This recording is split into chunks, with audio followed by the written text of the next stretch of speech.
Kitaaba Jawar Mohamed Hin Gaabbuu Boqonnaa 3 qabxii lammaffaa fuula 50 irratti kan argamu waa'ee seenaa jaalala ijoollummaa ni dabarse bal'inaan ibseera. Jaalallee isaas akka harmee jaalallee isaa dhungates boqonnuu kana keessatti eereera. Daawwadhaa, irraa baradhaa. Lammii Global Media faaraa kan taatan subscribe tolchuun odeeffannoo yeroo yeroon ba'an qabiyyeewwan nama bohaarsanii fi barsiisan irraa hordofaa isiniin jenna.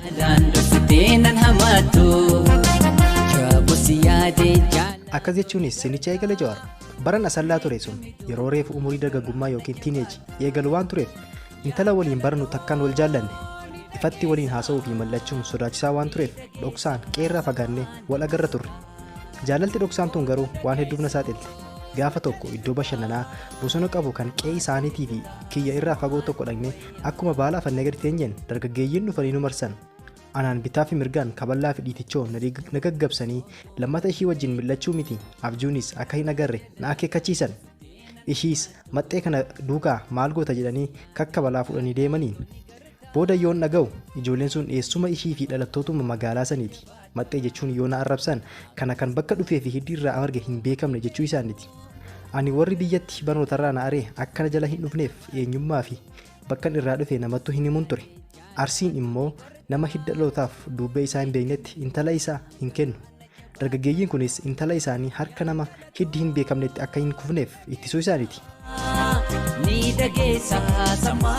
Reebichaa fi dallansuun firoota ishii garuu jaalala waliif qabnu jijjiiruu hin dandeenye. Tooftaa bifa iccitiitiin ittiin wal agarruu dandeenyu haaraa baafanne. Kanaafuu dukkana da'oo godhachuun akka wal agarru murteessine. Yeroo san soomni seenee waan tureef yeroo maatiin salaata taraawitiif bahanitti ishee fi obboleessa xiqqaa tokko duwwaatu manatti hafa. Obboleessi sun akka hin himneef maallaqa shankoraa fi karamellaa ittiin bitatu kenninee fi ishiin baatee gola mana isaaniitiin gadi jiru tokkotti wal arguun wal haammannee miilaan deemaa haasofna ture jechuun barreesse. Falli kun rakkoo lama horate. Kan duraa mucaan xiqqaan kun dursumunii kennaati turre guyyumarraa nutti dabalaa shilingii xiqqaa jedhee birrii fi sanii ol nu gaafachuu eegale. Nuti sumunii fi shilingii sanuu yeroo maatiin sukkaaraa fi zayitii bitaa nuun jedhan irraa kutannee hambifanneeti malee maallaqa hin qabnu. Kanaafuu guyyaa tokko utaalaa gaafa maallaqa wayii arganne gurbaa sanaa kennaa wal argaa deemne. Rakkoon kana duraanii na mudate galgala tokko akkuma gaafa biraa gola mukkeenii dukkanaa sana keessa wal haammannee osoo qaxxaamuraa jirru waraabessi eessaa ba'e isaa hin argin nu fuuldura fiigaa dhufee nu lamaan addaan facaasee nu gidduu darbe. Naasuun dugda nu kuttee nu lamaanuu karaa faallaa fiigicha itti ejjennee eega achii fiigne osoo walitti hin deebiin ishiinis mana isaanii anis keenyatti galle. Waraabessaaf jecha dhiyeessuun kiyya dhiirummaa koo waan hirrisee natti fakkaatee hedduu saalfadhe. Torban tokko oliif ija ishii arguu saalfadhee akka duraa galgala arguu miti mana barnootaattuu karaa ishiin irra deemtu yoon arge irraa goreen miliqa ture. Booda dhokattee daguun na qabdee na jajjabeessitee hariiroo keenyatti fuute. Soomni erga ba'een boodas dukkana deeffachuun wal arguu mala godhannee itti fufne. Bakka garuu ni jijjiirre. Torbanitti guyyaa 3 galgala suuqii kiyooskii mana isaaniirraa hanga meetira 500 fagaattee argamtu tokkorraa aannan maatii fuutii turte.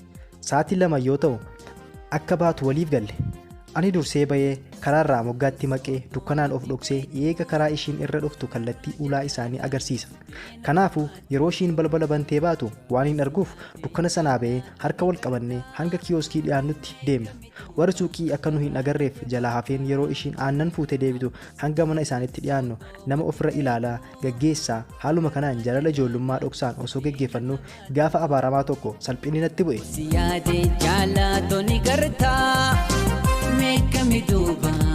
Akkuma yeroo maraa dukkana keessa dhaabbannee balbala warra isaaniitti ija dhaabee hanga banamee ishiin baatuun eegaa jira. Balballi banamee yoo as qajeeltu akkuma duriitti simachuuf karaatti achi ba'ee haammadhee dhungachuuf yoon jedhu jettee iyyuun ofirra darbitee doobbii keessa na buuste. Anis namni sun intala ani eegaa jiru akka hin taane beekee rifaatuun gubannaa doobbii sanuu osoon hin dhagayin keessatti kufaa ka'aa qaxxaamuraa manatti gale. Warri manaa yoo na gaafatu duriyyatu waan maallaqa qabu na se'anii na waraanuuf jennaan doobbii keessan qaxxaamureen harkaa ba'e jedheeni sobe. Obboleettiin tiyyas biyyee fi qursa garaagaraa dibuun dhukkubbii qaama kiyyaa kan doobbiin borbodeessite fooyyessuuf yaaluu eegalte. Edaa namni ani dhungachuuf qabe jaalalli kiyya osoo hin taane haadha ishii turte. Gaafas haati meeshaa biraa gandaa fudhachuuf waan baatuuf achumaan aannanis fuudhuuf murteessitee intala hambiftee ofii dhufte. Bara sana bilbilli harkaa waan hin jirreef jijjiirama karooraa kana miciyyoon carraa ittiin naaf himtu hin qabdu ture. Hanga wayyaa haati sun anaa ta'uu haati hin beekne. Iyyaaluma biraa seete nutis hin dubbanne. Dubbiin achumaan iccitii awwaalamte taatee hafte jechuun kitaaba isaa keessatti barreesse.